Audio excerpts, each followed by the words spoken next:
అలాగే మనం ఎంతో ప్రేమించే వాళ్ళు మనల్ని ముఖం మీదనే తృణీకరించి మనల్ని విడిచి వెళ్ళిపోయి ఉండొచ్చు.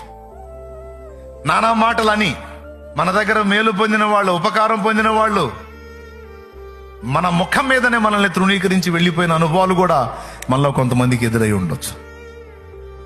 వాళ్ళకి నేనేం అన్యాయం చేశాను దేవా,